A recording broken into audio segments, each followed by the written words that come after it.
الرحمن الرحيم المالك القدوس السلام. وإن أصدق الحديث كتاب الله وخير الهدي هدي محمد صلى الله عليه وسلم وشر الأمور محدثاتها وكل محدثة بدعة کوئی بھی شکر نہیں، شکر ہے ہمارا. وكل ضلالة في النار. کیا چھوڑا ہوئی ہے أعوذ بالله من الشيطان الرجيم. بسم الله الرحمن الرحيم. وأطيعوا الله والرسول لعلكم ترحمون. اندر آ جاؤ، اندر آ جاؤ. وقال النبي صلى الله عليه وسلم الراحمون يرحمهم الرحمن ارحموا من في الأرض يرحمكم من في السماء أو كما قال عليه الصلاة والسلام. بزرگان محترم، اللہ جل جلالہ والہ نے اپنی رحمتوں کو انسانوں پر مختلف انداز، مختلف طور سے نازل فرمایا ہے، اتارا ہے. فارسی کا ایک بہت مشہور جملہ ہے، کہتے ہیں رحمت حق بہا نہیں جوئے، رحمت حق بہانا بھی جوئے. اللہ کی رحمت بہت زیادہ کو نہیں دیکھتی کہ انسان زیادہ عمل کرے گا تو اللہ کی رحمت ملے گی، یہ نہیں ہے. اللہ کی رحمت بہانے تلاش کرتی ہے کہ کوئی بھی بہانہ ملا تو اللہ کی رحمتیں انسان پر برس جاتی. گزشتہ جمعہ میں نے عرض کیا تھا کہ اللہ کی رحمتوں کے قریب ہونے کے لیے کیا کرنا چاہیے. اللہ جل جلالہ والہ نے قرآن مجید میں 8 الگ الگ مقامات پر لعلکم ترحمون، لعلکم ترحمون کہہ کر اللہ نے بتایا ہے کہ کچھ اعمال ایسے ہیں جن اعمال کے کرنے پر اللہ وعدہ کرتے ہیں کہ تم پر رحمت برسائی جائے گی. لعلکم ترحمون، تمہارے اوپر رحمت برسائی جائے گی. لعلہ کے عربی میں معنی آتے ہیں شاید.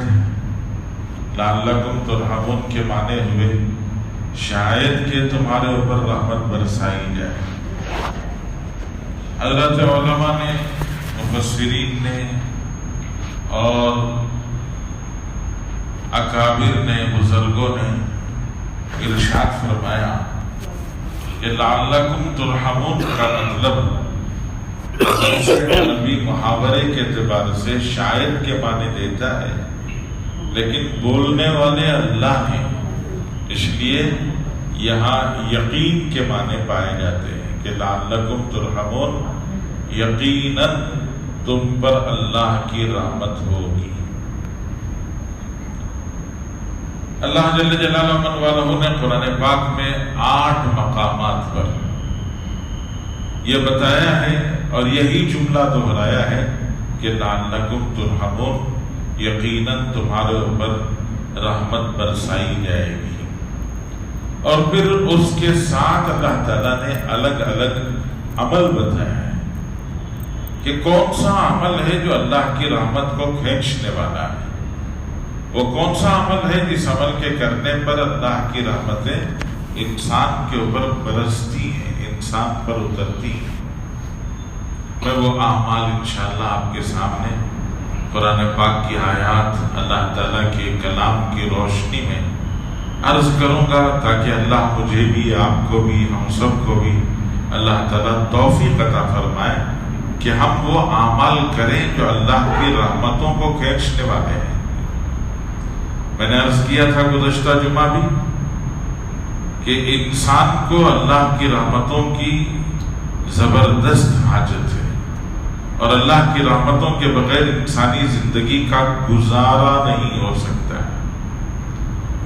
تو ہمیں ڈھونڈنا چاہیے، جیسے آج انسان اپنے آپ کو بیماری سے بچانے کے لیے اسباب ڈھونڈ رہا ہے کہ کہیں میں بیماری میں پھنس نہ جاؤں، میں بیمار نہ ہو جاؤں، تو اپنے آپ کو بیماری سے بچانے کے لیے بیماری سے بچنے کے اسباب ڈھونڈ رہا ہے، الگ الگ اسباب ڈھونڈتا ہے۔ کسی نے کچھ بتایا، کسی نے کچھ بتایا، کسی نے کچھ بتایا، جو لوگ بتا رہے ہیں وہ سارے کام لوگ کر رہے ہیں۔ کہتے ہیں کہ گرم پانی میں لیموں کا رس نچوڑ کر پیئیں گے تو اللہ حفاظت کرے گا وائرس سے، تو لوگ نیمو کا رس پی رہے ہیں۔ کسی نے بتایا کہ ادرک کا رس پینے سے اللہ تعالیٰ حفاظت کریں گے، تو لوگ وہ استعمال کر رہے ہیں۔ تو جیسے ظاہری طور سے اپنے آپ کو بیماری سے بچانے کے لیے انسان مختلف اسباب ڈھونڈ رہا ہے، تلاش کر رہا ہے، ویسے ہی اللہ کی رحمتوں کو کھینچنے کے لیے بھی اسباب اللہ نے بتائے ہیں، اس کو ڈھونڈنے کی ضرورت ہے، اس کو اختیار کرنے کی ضرورت ہے۔ ایک ہے بیماری سے اپنا بچاؤ، ایک ہے بیماری کا اور بلا اور وبا کا اللہ کی طرف سے اٹھا لیا جانا، اس کا ختم ہونا۔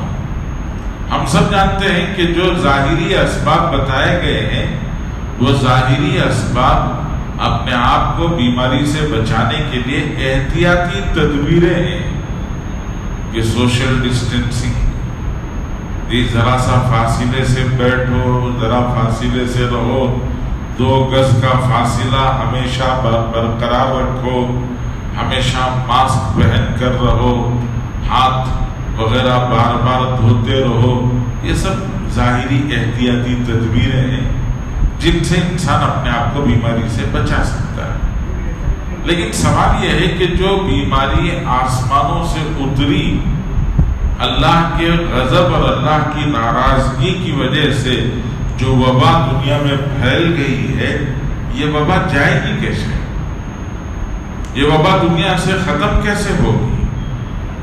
تو اس سوال کا ایک ہی جواب ہے، اور وہ جواب یہ ہے کہ اللہ کا غضب اترا ہے، اللہ تعالیٰ غصہ ہو گئے، تو اللہ تعالیٰ نے اپنا غضب انسانوں پر اتارا ہے، اور اللہ کے غضب کو دور کرنے کا راستہ اللہ کی رحمتوں کو اتارنا ہے، کہ جب اللہ کا غضب، اللہ کی رحمتیں اترنے لگیں گی تو اللہ کا غضب خود بخود اٹھنے لگے گا۔ تو ہمیں وہ اعمال کرنے چاہیے جو اعمال اللہ کی رحمت کو اتارنے والے ہیں۔ میں نے بتایا قرآن مجید میں اللہ تعالیٰ فرما رہے لعلکم ترحمون، اور اس کا مطلب میں نے آپ کے سامنے عرض کیا کہ لعلکم کا عربی محاورے کے اعتبار سے ترجمہ ہوتا ہے شاید کہ تمہارے اوپر رحم کیا جائے، لیکن علماء نے فرمایا جب اللہ فرماتے ہیں لعلکم ترحمون تو وہاں شاید کا معنی نہیں آتا، وہاں یقین کے معنی آتے ہیں کہ یقیناً تم پر رحم کیا جائے گا۔ تو وہ اعمال کیا ہیں؟ قرآن مجید میں ایک جگہ اللہ تعالیٰ نے فرمایا وَأَطِيعُوا اللَّهَ وَالرَّسُولَ لَعَلَّكُمْ تُرْحَمُونَ، اللہ کی مانو، اللہ کے رسول کی مانو، تم پر اللہ کی رحمتیں ہوں گی۔ اللہ کی مانو، اللہ کے رسول کی مانو۔ ایک بہت بڑے بزرگ گزرے ہیں ہمارے ہندوستان کے، حضرت مولانا منظور احمد صاحب نعمانی رحمۃ اللہ علیہ۔ حضرت سے ایک غیر مسلم برادر وطن کی ملاقات ہوئی. وہ غیر مسلم بھائی نے حضرت رحمت اللہ علیہ سے فرمایا جیسے آپ اللہ کے بارے میں یقین رکھتے ہیں ہم بھی یقین رکھتے ہیں، اور جیسے آپ پیغمبر کے بارے میں یقین رکھتے ہیں ہم بھی یقین رکھتے ہیں. فرمایا کہ ہم بھی مانتے ہیں کہ اللہ ایک ہی ہے، اور ہم بھی یہ مانتے ہیں کہ حضرت محمد صلی اللہ علیہ وسلم پیغمبر ہیں. تو اب آپ بتائیے کہ ہم مسلمان ہیں، جنت میں جائیں گے یا نہیں جائیں گے؟ تو حضرت فرماتے ہیں کہ میں چکرا گیا، سوچنے لگا کہ کیا جواب دو کیا نہیں جواب دو. میری سمجھ نے کام نہیں کیا. میں نے کہا کہ مجھے کچھ وقت دیجیے، میں آپ کو جواب دوں گا. پھر میں نکلا، ایک بزرگ کی خدمت میں حاضر ہوا، ایک اللہ والے تھے، ان کے پاس آیا، ان سے بات چیت ہوئی. میں نے اپنی یہ مشکل ان کو سنائی، کہا کہ ایسا میرے سامنے ایک سوال آیا ہے، میں اس سوال کا کیا جواب دوں مجھے سمجھ میں نہیں آ رہا ہے. تو ان بزرگ نے ارشاد فرمایا کہ اللہ کو ماننا کافی نہیں ہے، مسلمان بننے کے لیے اللہ کی ماننا بھی ضروری ہے. وہ اللہ کو تو مانتے ہیں، رسول کو تو مانتے ہیں، لیکن اللہ کی نہیں مان رہے ہیں اور اللہ کے رسول کی نہیں مان رہے ہیں، تو اس لیے وہ مسلمان نہیں ہیں، وہ جنت کے حقدار نہیں ہیں. تو اللہ تعالیٰ کی ماننا ضروری ہے، اللہ کے رسول کی ماننا ضروری ہے. آج ہم سب اپنی زندگیوں کو ذرا ٹٹول کر دیکھیں تو ہم اپنی زندگیوں میں اللہ اور اس کے رسول کی نہیں مان رہے ہیں، ہم اپنے نفس کی مان رہے ہیں، اپنے جی چاہی کی مان رہے ہیں. میرا جی جو چاہتا ہے وہ کرتا ہوں، میرے دل میں جو آتا ہے وہ کرتا ہوں، میرا نفس جو کہتا ہے میں وہ کرتا ہوں. میں اپنے نفس کا غلام بن گیا ہوں. قرآن پاک میں اللہ تعالیٰ نے اس بات کو کھول کر بیان فرمایا. ارأیت من اتخذ الہہ ہواہ. رسول اللہ صلی اللہ علیہ وسلم سے اللہ تعالیٰ نے فرمایا کہ نبی جی دیکھیے کچھ لوگ ایسے بھی ہیں جنہوں نے خواہش کو اپنا خدا بنا لیا ہے، جنہوں نے اپنی خواہش کو اپنا خدا بنا لیا ہے. تو آج ہمارا حال یہی ہے کہ ہم میں سے ہر آدمی نے اپنی خواہش کو ہی اپنا خدا بنا لیا ہے. ہم اٹھتے ہیں، بیٹھتے ہیں، چلتے ہیں، پھرتے ہیں، دوڑتے ہیں، بھاگتے ہیں، محنت کرتے ہیں، کوششیں کرتے ہیں، تگو دو کرتے ہیں، سب کچھ کر رہے ہیں، لیکن ذرا ہمیں پوچھا جائے کہ کس پر ہو رہا ہے یہ سب کچھ، تو ہم اپنے اندر سے یہی کہہ سکتے ہیں کہ میں اپنی خواہش پر یہ سب کر رہا ہوں. گزشتہ جمعہ بھی میں نے آپ کے سامنے عرض کیا تھا کہ صرف رخ کے بدلنے کی ضرورت ہے زندگی میں، صرف رخ کے بدلنے کی ضرورت ہے، کسی کام کے چھوڑنے کی ضرورت نہیں ہے. اللہ تعالیٰ یہ نہیں فرماتے کہ کھانا چھوڑ دو، اللہ یہ نہیں کہتے کہ پینا چھوڑ دو، اللہ تعالیٰ یہ نہیں فرماتے کہ بیوی کو چھوڑ دو، اللہ تعالیٰ نے یہ نہیں فرمایا کہ بچوں کو چھوڑ دو، اللہ نے کہیں یہ نہیں کہا کاروبار مت کرو، دھندا مت کرو اور تجارت مت کرو، کہیں یہ نہیں کہا مزدوریاں مت کرو، نوکریاں مت کرو، کاشتکاریاں مت کرو، دنیا مت کماؤ، پیسہ مت جماؤ. یہ پورا قرآن آپ تلاش کر لیں، کہیں یہ نہیں کہا گیا. اللہ جل شانہ نے ہر جگہ یہی بتایا کہ زندگی کی ضرورتیں انسان نے خود اپنے اندر نہیں پیدا کر لی، انسان نے خود ضرورتیں نہیں پیدا کر لی.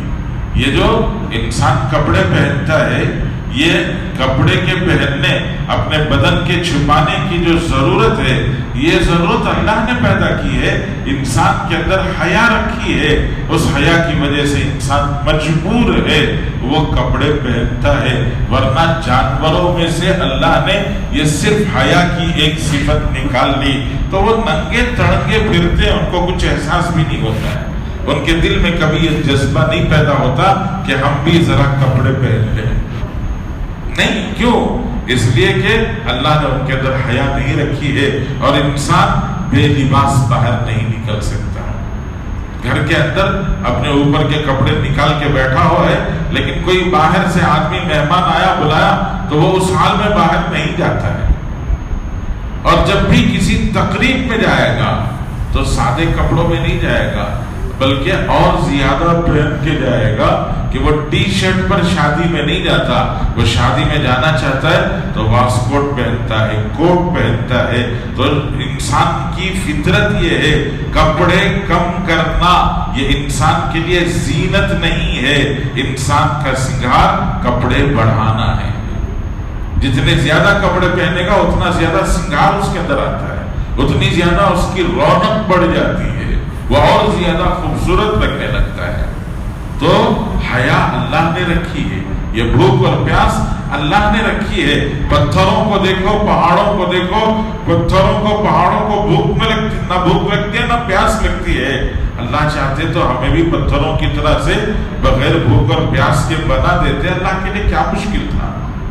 ہم بھی ویسے ہی پوری کی پوری زندگی 100 سال 200 سال کی زندگی کچھ کھائے پیے بنا گزار لیتے، لیکن ضرورتیں بھی اللہ نے رکھی ہیں، ان ضرورتوں کے پورا کرنے کے راستے بھی اللہ نے بتائے ہیں، اور اللہ نے بتایا دیکھو امتحان تمہارا اتنا ہی ہے، کھانا بھی ہے، پینا بھی ہے، پہننا بھی ہے، اوڑھنا بھی ہے، بیوی بھی ہے، بچے بھی ہیں، کاروبار بھی ہے، دھندا بھی ہے، نوکری بھی ہے، اور کاشتکاری بھی ہے، سب ہے۔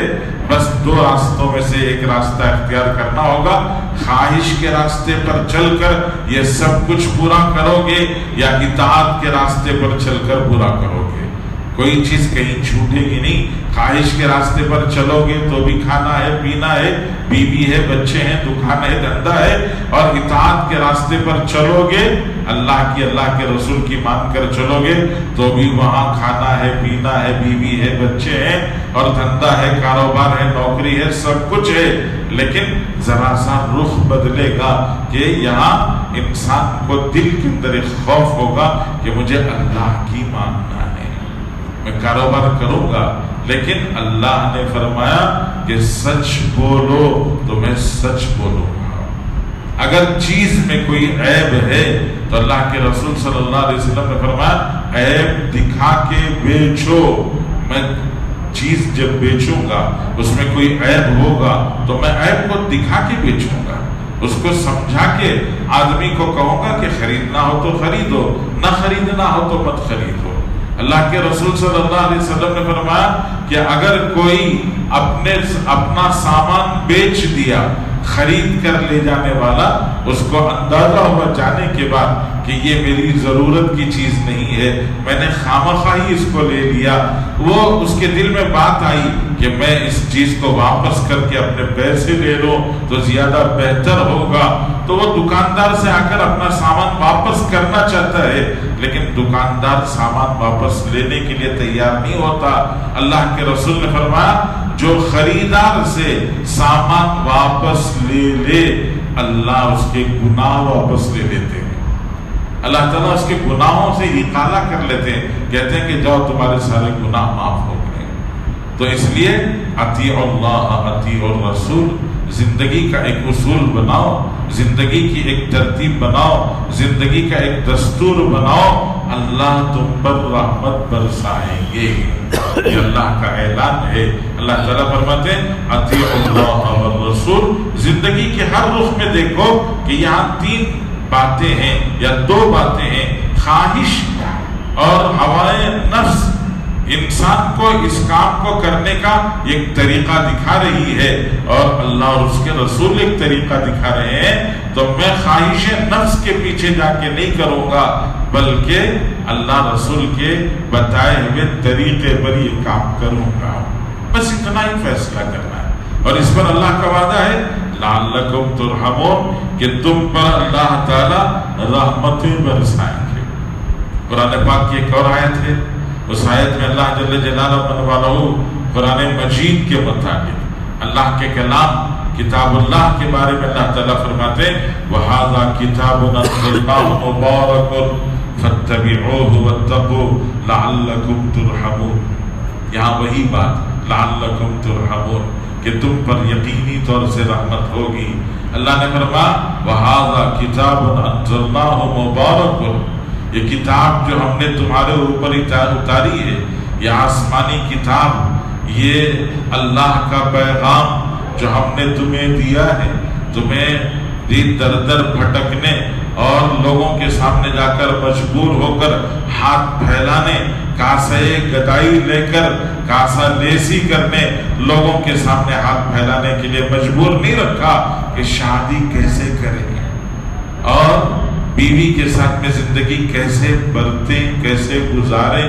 ماں باپ کے ساتھ میں کیسے رہیں، اپنا کاروبار کیسے کریں، یہ ساری چیزیں انسان کسی سے جا کے پوچھے، معلوم کرے اور ان سے سوال کرے، ان سے بھیک مانگے کہ ہمیں شادی کا طریقہ آپ دے دو، زندگی گزارنے کا طریقہ آپ دے دو، ضرورت نہیں ہے۔ اللہ تعالیٰ نے فرمایا ھذا کتاب انزلناہ مبارک، یہ تمہارے لیے اتاری گئی پاکیزہ کتاب ہے، مبارک کتاب ہے، جس میں تمہاری پیدائش دنیا میں آنے سے لے کر تمہیں قبر میں رکھے جانے تک اور تمہاری قبر کی مٹی کے بند کرنے تک سارا بتا دیا گیا کہ کیسے کرنا چاہیے۔ تمہاری پیدائش پر بتایا گیا کہ بچے کی پیدائش پر سب سے پہلا کام اس کے کانوں میں اذان دو، ایک کان میں اذان دو، ایک کان میں اقامت کہو، یہ نم زمین ہے، اس کے دل کی نم زمین میں، اس کے دل کی نرم زمین میں اللہ اکبر کا بیج ڈال دو، اشہد ان لا الہ الا اللہ کا بیج ڈال دو، حی علی الصلاۃ کا بیج ڈال دو، حی علی الفلاح کا بیج ڈال دو، لا الہ الا اللہ کا بیج ڈال دو۔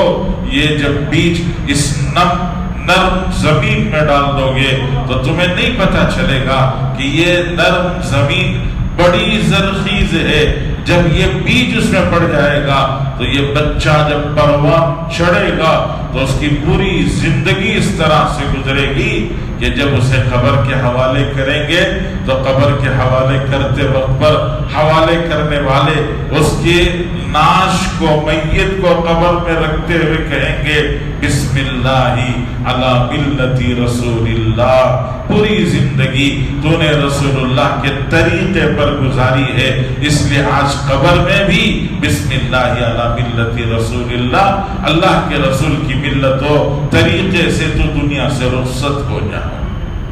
اور مٹی ڈالنے والوں کو بھی کہا گیا کیسے مٹی ڈالیں، کہا منہا خلقناکم، یہ کہہ کر مٹی ڈھکے لو، منہا خلقناکم، اسی مٹی سے تمہارا وجود ہوا تھا، اور پھر منہا نخرجہ فیہا نعیدکم، اسی مٹی میں ہم نے لا کے تمہیں واپس امانت پہنچا دی ہے، وفیہا نخرجکم تارۃ اخری، جب حضرت اسرافیل سور پھونکیں گے تو اس دن پھر تم کھڑے ہو جاؤ گے اور اسی مٹی سے زندے ہو کے کھڑے ہو گے۔ تو یہ کہہ کر بتایا گیا کہ ھذا کتاب انزلناہ مبارک، تمہیں بتا دیا گیا کہ پیدائش سے لے کر قبر میں اتارنے تک کیسے زندگی گزرتی ہے۔ اللہ نے فرمایا فاتبعوا، اس کتاب کے پیچھے چلو، یہ زندگی کی کتاب ہے، دستور حیات ہے، طریقہ زندگی بتایا گیا ہے، تمہیں ادھر ادھر نہیں جانا ہے۔ لا تتبعوا السبل فتفرق بكم عن سبيله، کہ راستہ چلتے وقت پر شیطان نے چھوٹی چھوٹی گلیاں بنائی ہیں، ان پگڈنڈیوں میں مت گھسو، ان گلیوں میں گھسنے کی کوشش مت کرو، اس کے اوپر بڑے خوبصورت پردے اس نے لگائے ہیں، یہ فریب کے پردے ہیں، یہ دھوکے کے پردے ہیں، یہ دجل کے پردے ہیں، دجالی قوم نے دجال کے فتنے کے پردے ہیں، بظاہر بہت پرکشش ہیں اور بہت اٹریکٹیو ہیں، آپ کو دیکھتے ہی جی چاہتا ہے کہ گھس جائیں، لیکن اللہ بتاتے ہیں کہ وَلَا تَتَّبِعُوا السُّبُلَ فَتَفَرَّقَ بِكُمْ عَنْ سَبِيلِهِ، یہ ایک راستہ کتاب اللہ کا، اللہ کی کتاب کا، اس راستے پر چلو اور اسی راستے پر چلو۔ کیسے چلو؟ راستے پر کیسے چلو؟ اللہ نے فرمایا ڈرتے ڈرتے چلو، واتقوا، اللہ سے ڈرو، جو ڈرتا ہے۔ حدیث پاک میں اللہ کے رسول صلی اللہ علیہ وسلم نے بڑے پیارے انداز میں سمجھایا، من خاف ادلج ومن ادلج بلغ المنزل، الا ان سلعۃ اللہ غالیہ، الا ان سلعۃ اللہ الجنہ۔ اللہ کے رسول نے بہت پیارے انداز میں سمجھایا ہے، اس کو مثال سے آپ سمجھ سکتے ہیں۔ 6 بجے آپ کی ٹرین ہے، 6 بجے پھر ٹرین جو ہے ریلوے اسٹیشن سے چلنے والی ہے، آپ کو پتا ہے۔ آپ کا گھر اور ٹرین ریلوے اسٹیشن کے درمیان کا جو فاصلہ ہے وہ 10 سے 15 منٹ کا فاصلہ ہے۔ آپ کو اندازہ ہے کہ 15 منٹ میں ہم چلیں گے تو 15 منٹ کے اندر اندر ریلوے اسٹیشن پہنچ جائیں گے۔ تو 6 بجے کی ٹرین پکڑنے کے لیے جانے والے 2 قسم کے ہوتے ہیں۔ کچھ لوگ وہ ہوتے ہیں جو 4:30 بجے اپنا سامان تیار کر لیتے ہیں اور 4:45 بجے اپنا سامان گاڑی پر چڑھا دیتے ہیں اور 5 بجے وہ ریلوے اسٹیشن کی طرف روانہ ہو جاتے ہیں۔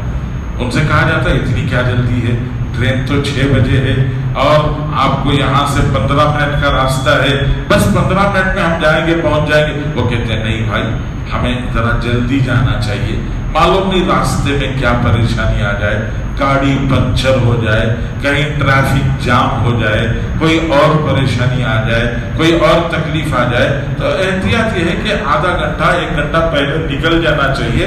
ہم 5-10 منٹ پہلے پہنچیں گے اور ذرا سا اپنا ڈبہ بوگی کہاں آنے والی ہے وہاں پہنچ کر رکیں گے، انتظار کریں گے۔ ٹرین آئے گی تو ہم ٹرین کے انتظار میں سامان چڑھائیں گے، اطمینان سے چڑھ کے بیٹھیں گے۔ تو اس لیے ذرا سا جلدی جانا چاہیے۔